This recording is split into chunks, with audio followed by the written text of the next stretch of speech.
So with this question, we've got the yacht club, and we've got the weather station. Now there is a right angle at the yacht club.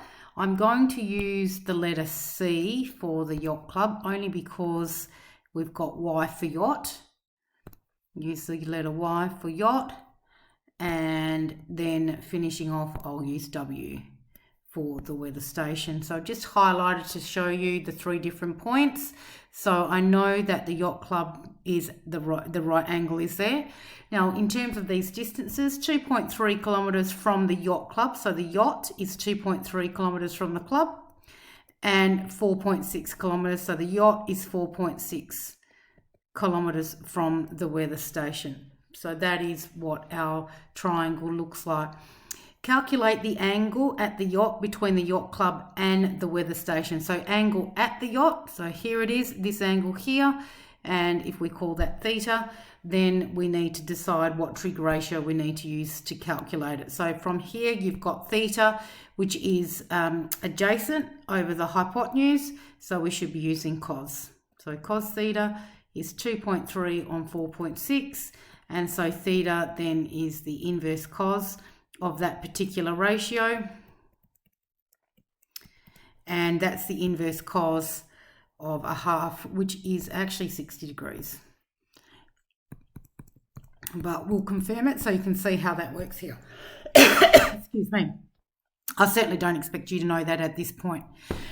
Okay, so that's the angle at the moment. The distance between the yacht club and the weather station. So if we want to find this distance, call it D.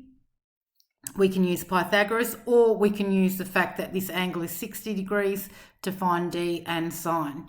So either D squared plus 2.3 squared equals 4.6 squared and use Pythagoras, or like I said, opposite over hypotenuse or opposite over adjacent, it doesn't matter, using tan.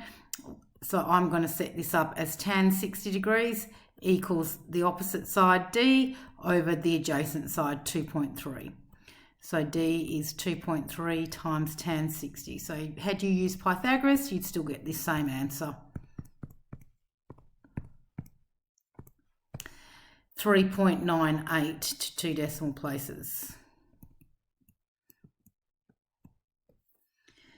All right, the next day the yacht travels directly towards the club, but it's prevented from reaching the club because of dense fog. So again, we've got this same scenario, but this time the yacht has moved a bit closer. You can see here the yacht is moving towards the club, so it's kind of moving down this way. But essentially you've still got the yacht, the club and the weather station in the same kinds of positions. Now between the yacht and the weather station, that distance is now 4.2 kilometers. So that's the change that's been made, and we still have the same distance. So do we? Yes, we still have that distance we calculated here, that 3.98 between the club and the weather station. So that won't change.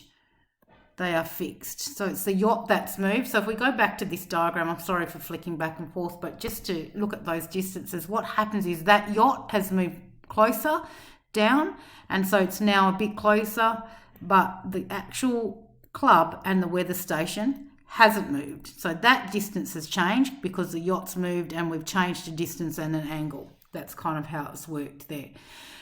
So using that diagram, now we need the new angle between the yacht and the yacht club. So this one here, so call it alpha maybe.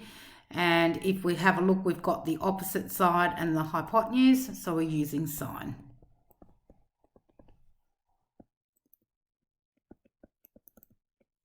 So undo the sine by inverse sine.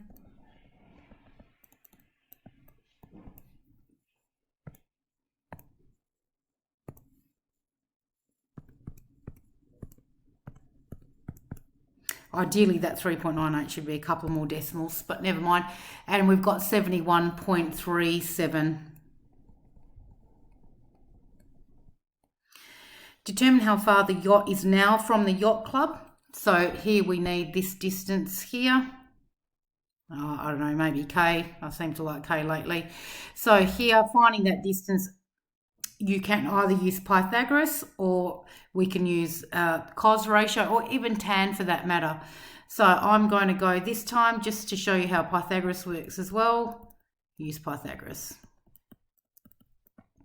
So k squared is going to be 4.2 squared, take 3.98 squared, so k will be the square root of that answer. So 4.2 squared, take 3.98 squared, and the square root of that answer, so about 1.34 kilometres. All right, so we should really finish off with the final statement. So therefore the yacht is now 1.34 kilometres from the club. So if you have some time, just some practice with some of these, you've got exercise 3H and you've got also a maths-based task which you can be working on over the course of the next day or two.